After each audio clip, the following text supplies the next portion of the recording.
ஞானானந்தமயம் தேவம் நிர்மலஸ்படிகாகிருதியும் ஆதாரம் சர்வ வித்யானாம் ஹயக்ரீவம் உபாஸ்மகே. நேயர்கள் அனைவருக்கும் அஸ்ட்ரோகே ஐயங்காரின் பணிவான நமஸ்காரங்கள். மாத பலன். விஸ்வாவசு வருஷம் ஐப்பசி மாதம் 18-10-2025 16-11-2025 வரலும் இருக்கக்கூடிய நாட்கள் விஸ்வாவசு வருஷம் ஐப்பசி மாதம்னு சொல்கிறோம். இந்த நம்ம சூரியமான மாதங்கள் அப்படின்னு சொல்லக்கூடிய சூரியன் ஒரு ராசியிலேருந்து அடுத்த ராசியில் போகக்கூடியதை மாதமாக கொண்டாடுறோம். ஐப்பசி மாதம் அப்படின்னு சொன்னாலே துலா மாதம், துலா காவேரி ஸ்நானம்ன்றது ரொம்பவும் விசேஷம். பொதுவாகவே துலா மாதம் அப்படின்னு சொல்லக்கூடிய காலகட்டத்தில் சூரியன் துலாத்தில் வர்றதுனால நீச்சப்பட்டு போகிறார். சரி, இந்த காலகட்டத்தில் இருக்கக்கூடிய கிரகச்சாரங்கள் என்ன? இந்த காலகட்டத்தில் இருக்கக்கூடிய இந்த ஐப்பசி மாதத்தில், அதாவது துலா மாதத்தில் காவிரி ஸ்நானம் ரொம்ப முக்கியம்னு சொன்னோம். அதை தவிர இந்த துலா மாதத்தில் வரக்கூடிய விசேஷங்கள் என்ன அப்படின்றதையும் ஒன்று ஒன்றா பார்க்கலாம். இந்த மாதத்தில் இருக்கக்கூடிய கிரகச்சாரம் அப்படின்னு சொல்லும்போது காலபுருஷ தத்துவத்தின்படி 4வது ராசின்னு சொல்லக்கூடிய கடகத்தில் குரு அதிசாரத்தில் இருக்கார், கேது சிம்மத்தில் இருக்கார், சுக்கிரன் நீச்சப்பட்டு போய் கன்னியில் இருக்கார், புதன் துலாத்தில் இருக்கார், சூரியனும் துலாத்தில் இருக்கார், செவ்வாயும் துலாத்தில் இருக்கார். அதை தவிர கும்பத்தில் பார்த்தோம்னா சனி வக்கரகதியில் இருக்கார், ராகுவும் இருக்கார். இந்த மாதத்தில் விசேஷம் என்ன அப்படின்னா, சுக்கிரன் நீச்சப்பட்டு போயிட்டாரு அப்படின்னு கவலைப்பட வேண்டாம். ஏன்னா நீச்ச பரிவர்த்தனையாக இருக்கார், ஆட்சி பெற்று போனதற்கு சமம். ஏன்னா சுக்கிரனும் புதனும் ஒருவருக்கொருவர் பரிவர்த்தனை யோகம் வருது, மிகப்பெரிய ஏற்றத்தை கொடுக்கக்கூடிய காலம். சரி, இந்த மாதத்தில் பார்த்தாலேயானால் 27-10-2025 அப்போ செவ்வாய் அதாவது 18ஆம் தேதி மாதம் பிறந்து ஒரே வாரம் ஒரு 10 நாளைக்குள்ளே செவ்வாய் விருச்சிகத்துக்கு போகிறார், அவருடைய ஆட்சி வீட்டுக்கே போகிறார். பெரிய விசேஷம். சுக்கிரனும் இந்த மாத கடைசி, அதாவது கிட்டத்தட்ட 3-11-2025 இந்த மாதத்தில் 20 நாள் போனதுக்கப்புறம் அவர் மாறுறார், அவர் ஆட்சி பெற்று போகிறார். அதனால் பெரிய விசேஷம் கொடுக்கக்கூடிய காலகட்டம். இந்த மாதம் மொத்தமே சுக்கிரன் பரிவர்த்தனையில் ஆட்சி பெற்றோ இல்லை தனித்து ஆட்சி பெற்றோ இருக்கக்கூடிய காலமாக இருக்கிறதுனால மிகப்பெரிய ஏற்றங்களை கொடுக்கக்கூடிய காலமாக, ஐஸ்வர்யங்கள் பொங்கக்கூடிய காலமாக இருக்க போகிறது. சரி, இந்த மாதத்தில் வரக்கூடிய விசேஷம் என்ன அப்படின்னு பார்த்தோம்னா 18-10-2025 அன்றைக்கே தன்தெராஸ்ன்னு சொல்லுவாள், தனத்ரயோதசி அப்படின்னு சொல்லக்கூடியது. இந்த திரையோதசி லக்ஷ்மியை குபேரனையும் லக்ஷ்மியையும் வணங்கினோமே ஆனால் சாயந்தரம் உங்களால் முடிஞ்சது தங்கம் வாங்க முடிஞ்சதுன்னா வாங்குங்க, இல்லை துவரம்பருப்பு, அரிசி, வெல்லம் இது வாங்கி வச்சுட்டு, இல்லை உப்பு இது வாங்கி வச்சுட்டு பண்ணலையானால் மிகவும் விசேஷம். அதை தவிர தானங்கள் கொடுக்கறதுக்கு ரொம்பவும் ஏற்றமான காலம். இந்த மாதம் தீபாவளி வருது. எல்லாருக்கும் என்னுடைய தீபாவளி நல்வாழ்த்துக்கள். முதல்ல அதை தெரிவிச்சுக்கிறேன். அதாவது என்னுடைய நேயர்கள் அனைவருக்கும் என்னுடைய சேனலையும் சப்ஸ்கிரைப் பண்ணி கண்டினியூஸாக வாட்ச் பண்ணி நிறை குறைகளையும் சொல்லி வரக்கூடிய என்னுடைய சேனலை எடுத்து கொண்டு போகக்கூடிய அனைவருக்கும் என்னுடைய தீபாவளி நல்வாழ்த்துக்கள்.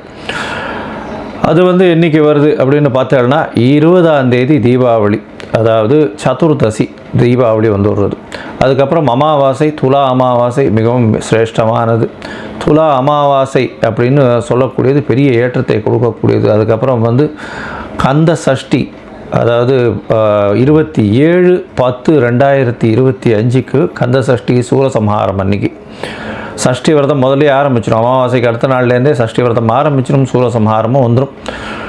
பௌர்ணமி விரதம் வருது இந்த மாதம். என்றைக்கு அப்படின்னா 5-11-2025 பௌர்ணமி, ஐப்பசி பௌர்ணமி. என்ன விசேஷம் அப்படின்னா ஐப்பசி பௌர்ணமி அன்னாபிஷேகம்னு சொல்லுவாள். அன்னாபிஷேகம் மிகப்பெரிய ஏற்றம். அதுவும் இந்த பிரகதீஸ்வரர் கோவில், தஞ்சை பெரிய கோவில், அந்த சோழர்களுடைய ஏரியாவில் இருக்கக்கூடிய எல்லா கோவில்கள்லையும் ரொம்பவும் விசேஷமாக இருக்கும். சிவன் கோவில் எல்லாமே அன்னாபிஷேகம் மிகப்பெரிய ஏற்றத்தை கொடுக்கக்கூடிய விஷயம். சரி, இந்த மாதம் ஒரு ராசிக்கும் என்னென்ன பலன்கள் இருக்கும், அதை தவிர என்னென்ன காலகட்டங்களில் தடிஞ்சு போகிறது நல்லது அப்படின்றதையும் பற்றி பார்க்கலாம். அதுக்கு முன்னாடி என்னுடைய யூடியூப் சேனல் சப்ஸ்கிரைப் பண்ணாதவங்க கண்டிப்பாக என்னுடைய யூடியூப் சேனல் சப்ஸ்கிரைப் பண்ணுங்கள். உங்களுக்கு ஜாதகம் பார்க்கணும் அப்படின்ற மாதிரியான அஸ்ட்ரோ கன்சல்டன்சி வேணும் அப்படின்னு நினச்சலையானால் நீங்கள் எனக்கு உங்களுடைய date, time, place of birth, உங்களுடைய பெயர், தாய் தகப்பனார் பெயர் இது வரலாம் எனக்கு அனுப்புங்க. என்னுடைய கட்டணம் என்னன்னு சொல்கிறேன். அந்த கட்டணத்தை செலுத்தி முதல்ல உங்களுடைய ஜாதகத்தை போட்டு அதில் சந்தி இருக்கான்னு பார்க்கணும். ஏன்னா சந்தி அப்படின்னு சொல்லக்கூடியது பார்த்தீங்கன்னா நீங்கள் பிறந்த நேரம் எந்த நட்சத்திர பாதத்தில் வளருது அப்படின்றத பார்க்கணும். அந்த நட்சத்திரம் சில பேர் வந்து மிருகசீரிஷ நட்சத்திரம்னே சொல்லிட்டு இருக்கா, 50 வயசு ஆகுது, ஆனால் அவள் வந்து ரிஷபராசின்னு சொல்லிட்டு இருக்கா, மிதுன ராசியில் இருக்கா. ஏன்னா முன்ன வந்து எடுத்துக்கொண்ட பஞ்சாங்கம் வந்து எந்த பஞ்சாங்கத்தில் எடுத்தான்னு தெரியாது. அந்த பஞ்சாங்கம் வந்து சூரிய உதயம் அந்த ஊரில் உண்டானதை போட்டிருக்கும். இவள் வெளியூரில் வேறு ஒரு ஊரில் பிறந்திருப்பா. அதனால் மாற்றங்கள் நிறையமாக இருந்திருக்கும். அதனால் சந்தி வந்ததே ஆனால் எல்லாமே மாறும். இவள் நினச்சிட்டு இருப்பா நம்ம வந்து மிதுன ராசியில் இருக்கோம், அதனால் நம்மளுக்கு வந்து இப்போது நல்ல காலமாக இருக்குது, இந்த தசையெல்லாம் நல்லபடியாக இருக்கும்னு நினச்சிட்டு இருப்பா. ஆனால் அவளுக்கு தசை ஒழுங்காக கை கொடுக்காது. ஸோ இந்த மாதிரியான விஷயங்களுக்கு கண்டிப்பாக என்னுடைய யூடியூப் சேனலை ஃபாலோ பண்ணுங்க. உங்களுக்கு வந்து அஸ்ட்ராலாஜிக்கல் கன்சல்ட் தேவைப்பட்டதுன்னா கண்டிப்பாக அஸ்ட்ராலாஜிக்கல் கன்சல்ட் கொடுக்குறேன். நீங்கள் வந்து உங்களுடைய நான் கேட்ட விஷயங்கள், அதாவது உங்களுடைய date, time, place of birth இதெல்லாம் அனுப்பிச்சி வைங்க. சரி, இப்போது ஒரு ராசியாக மேஷம் முதல் மீனம் வரை எந்த அளவுக்கு ஏற்றம் இருக்கும் அப்படின்றதையும் ஒரு ராசியாக பார்க்கலாம். ரிஷப ராசிக்காரர்கள், அதாவது கிருத்திகை, ரோகிணி, மிருகசீரிஷம் இந்த 3 நட்சத்திரம் 9 பாதங்களை கொண்ட ராசி. ராசியின் அதிபதினு சொல்லக்கூடியவர் சுக்கிரன். இந்த மாதம் மொத்தமே பார்த்தீங்கன்னா உங்களுடைய ராசிநாதன் ஆட்சி பெற்று போயிருக்கார். அதாவது பரிவர்த்தனை யோகத்தில் ஆட்சி பெறார். அது தவிர பார்த்தீங்கன்னா ராசிநாதன் 5ஆம் இடத்துல நீச்சம் பெற்று போயிருக்காருன்னு கவலைப்பட வேண்டாம். ஏன்னா பரிவர்த்தனை யோகத்தில் ஆட்சி பெற்று போகிறார். பெரிய விசேஷம். இதன் மூலியமாக பார்த்தீங்கன்னா உங்களுக்கு குழந்தைய பிறப்புக்கு ரொம்ப நாள் டிலே ஆகிறவாளுக்கு இந்த காலகட்டத்தில் குழந்தை பிராப்தி ஏற்படக்கூடிய வாய்ப்புகள் உண்டு. ஏன்னா குரு பகவான் புத்திர காரகன், அவரே 3ஆம் இடத்துல இருக்கார். ரொம்ப விசேஷம். 3ஆம் இடத்துல வந்து குரு இருக்கும் பொழுது உங்களுக்கு இந்த ஆண் மலட்டுத்தன்மை நீங்கக்கூடிய வாய்ப்புகள் மிகவும் அதிகமாக உண்டு. அது தவிர பார்த்தலையானால் குரு பகவான் உங்களுடைய ராசியை பார்க்குறார். அதாவது உங்களுடைய ராசிக்கு சப்தமத்தை பார்க்குறார். இதன் மூலியமாக பார்த்தலையானால் அதாவது திருமணத்திற்கு பார்த்து கொண்டிருப்பவர்களுக்கு நிச்சயமாக திருமண பாக்கியம் ஏற்படக்கூடிய வாய்ப்புகள் உண்டு. இந்த மாத கிரகங்கள் அப்படின்னு சொல்லக்கூடியது சூரியன், செவ்வாய், புதன் மற்றும் சுக்கிரன். இந்த 4 கிரகங்கள் வந்து மாத கிரகங்கள்னு சொல்லுவோம். சூரியன் உங்களுடைய ராசிக்கு 4ஆம் அதிபதி 6ஆம் இடத்துல போகிறார். 4ஆம் அதிபதி சுகஸ்தானாதிபதி 6ஆம் இடத்துல போகிறார். உடல் நலத்தில் சற்று பின்னடைவு இருந்தாலும் பெரிய பாதிப்புகள் ஏற்படக்கூடிய வாய்ப்புகள் இருக்காது. ஏன்னா 6ஆம் இடத்துல வந்து சூரியன் வரும்பொழுது சிறு சிறு சூட்டு தொல்லைகள், உஷ்ண உபாதைகள் வரக்கூடிய வாய்ப்புகள் நிச்சயமாக இருக்கும். இந்த காலகட்டத்தில் பார்த்தீங்கன்னா உங்களுடைய ராசிக்கு 6ஆம் இடத்துல இருக்கக்கூடிய சூரியனோட புதனும் இருக்கார், செவ்வாயும் இருக்கார்.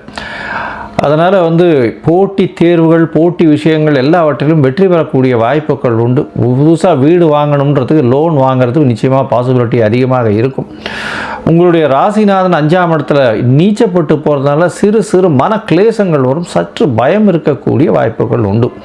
இருந்தாலும் கவலைப்பட தேவையில்லை. ஏன்னா பரிவர்த்தனை யோகத்தில் ஆட்சி பெற்று 6ஆம் இடத்துல போய் இருக்கிறதுனால போட்டியில் வெற்றி பெறுவோமா மாட்டோமான்ற ஒரு மன கிளேசம் இருக்கும். இருந்தாலும் வெற்றி பெறக்கூடிய வாய்ப்புகள் மிகவும் அதிகமாக இருக்கக்கூடிய காலகட்டமாக அமையப்போகிறது. இந்த மாதத்தில் பார்த்தலையானால் உங்களுடைய ராசிக்கு 6ஆம் இடத்துல இருக்கக்கூடிய செவ்வாய் பகவான் 7ஆம் இடத்துக்கு மாறுறார். அதாவது 27/10/2025க்கு மாறுறார். குரு பார்வையும் இருக்குது. அதனால் திருமண யோகம் நிச்சயமாக உண்டு. 7ஆம் அதிபதி 7ஆம் இடத்துல ஆட்சி, குருவின் பார்வையோடு இருக்கார். நல்ல ஒரு ஏற்றமான காலம். பார்ட்னர்ஷிப் தொழிலில் வந்து ரொம்ப ஒரு ஏற்றம் இருக்கக்கூடிய காலகட்டம். எதிர்பாலினத்தவர் மூலியமாக நல்ல ஒரு ஏற்றம் கிடைக்கக்கூடிய வாய்ப்புகள் நிச்சயமாக உண்டு. உங்களுடைய 5ஆம் அதிபதி 6ஆம் இடத்துல இருக்கிறதுனால குழந்தைகளுக்கு சற்று அதிகமாக செலவு பண்ண வேண்டிய காலகட்டாயமாக இருக்கும். இந்த காலகட்டத்தில் பரிவர்த்தனையாகவும் அமைகிறதுனால 5ஆம் இடத்துல ஆட்சி பெற்ற புதன் இருக்கிறதுனாலையும் குழந்தை பிராப்தி ஏற்படக்கூடிய வாய்ப்புகள் நிச்சயமாக உண்டு. 5ஆம் அதிபதி அதுக்கப்புறம் 6ஆம் இடத்துல வந்து ஆட்சி பெற்று இருக்கிறது, அந்த 6ஆம் இடத்துல போய் இருக்கிறது அப்படின்னும்போது சிறு சிறு பிரச்சனைகள் குழந்தைகளுக்கு வரக்கூடிய வாய்ப்புகள் நிச்சயமாக இருக்கும். மொத்தத்தில் பார்க்க போனால் இந்த ரிஷபராசிக்காரர்களுக்கு ஏற்றமான காலமாக இருக்குது. உடல் நலத்தில் நல்ல ஏற்றம் இருக்கும். இருந்தாலும் சிறு சிறு தொல்லைகள் இருக்கும். ஏன்னா 6ஆம் இடத்துல என்னதான் ஆட்சி பெற்றிருந்தாலும் சிறு சிறு தொல்லைகள் இருக்கும். எதிர்பாலினத்தவர் மூலியமாக நல்ல ஒரு ஏற்றம், திருமண பாக்கியம் உண்டு, குழந்தை பிராப்தி ஏற்படக்கூடிய காலகட்டமாக இருக்கும். தந்தையின் உடல்நிலையில் சற்று ஏற்றம் இருக்கக்கூடிய காலகட்டம், தாயின் உடல்நிலையில் சற்று பின்னடைவு இருக்கக்கூடிய வாய்ப்புகள் நிச்சயமாக உண்டு. படிக்கக்கூடிய மாணவர்களுக்கு போட்டித் தேர்வில் நிச்சயமான வெற்றியை காணக்கூடிய காலகட்டமாக இருக்கும். புதுசாக கவர்மெண்ட் எம்ப்ளாய்மெண்ட் கிடைக்கக்கூடிய வாய்ப்புகள் உண்டு. அரசாங்கம் சார்ந்த துறையில் இருக்கிறவங்களுக்கெல்லாம் பெரிய ஏற்றம் இருக்கும். கலைத்துறையில் இருக்கிறவங்களுக்கு புதுசாக அக்ரிமெண்ட் சைன் ஆகக்கூடிய வாய்ப்புகள் உண்டு. அதுவும் ஒரு ஹீரோயின் அந்த மாதிரியான கேட்டகரியில் இருக்கிறவங்க அவங்களுக்கெல்லாம் புதுசாக ஒரு கான்ட்ராக்ட் சைன் ஆகக்கூடிய வாய்ப்புகள் நிச்சயமாக இருக்கும்.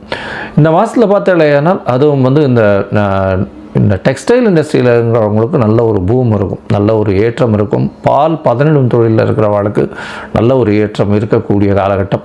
அதை தவிர வைர வியாபாரம் பெரிய ஏற்றம் இருக்கும். வெள்ளி வியாபாரம் பெரிய ஏற்றத்தை தொடக்கூடிய வாய்ப்புகள் நிச்சயமாக உண்டு. இந்த மாதத்தில் பார்த்தோம்னா சில நாட்கள் நீங்கள் தள்ளி போடுறது நல்லது. அந்த சில நாட்கள் சந்திராஷ்டம நாள்னு சொல்கிறோம். அந்த சந்திராஷ்டம நாள்களில் சில விஷயங்கள், அதாவது புதுசாக முயற்சிகள் எடுக்க வேண்டாம்னு சொல்கிறோம். புதிய முயற்சி வேண்டாம், வடிவானில் பிரயாணம் வேண்டாம்னு சொல்கிறோம். அந்த காலகட்டத்தில் கொஞ்சம் தள்ளி இருக்கிறது ரொம்பவும் நல்லது. ஒருவேளை அந்த மாதிரி பண்ண வேண்டிய கட்டாயம் இருந்ததே ஆனால் அருகில் இருக்கக்கூடிய கோசாலையில் அகத்திக்கீரை கட்டு கொஞ்சம் பசுமாட்டுக்கு கொடுத்துட்டு போங்க. உங்களுக்கு வரக்கூடிய வந்த தடங்கள் சந்திராஷ்டமத்தினால அது நிச்சயமாக விலகி போகும். சரி, இந்த மாதம் நீங்கள் நரசிம்மரை வழிபடுங்க. அதுவும் பரிக்கல் நரசிம்மர் கோவிலுக்கு போயிட்டு வாங்க. அதாவது கடலூர் பக்கத்தில் இருக்கக்கூடிய பரிக்கல் அப்படின்ற இடத்துல இருக்கக்கூடிய நரசிம்மர் கோவிலுக்கு போயிட்டு வாங்க. உங்களுக்கு இதுவரையிலும் இருக்கக்கூடிய தோஷங்கள் எல்லாம் நீங்கி நல்ல ஒரு ஏற்றமான காலம் அமையக்கூடிய வாய்ப்புகள் அதிகம்.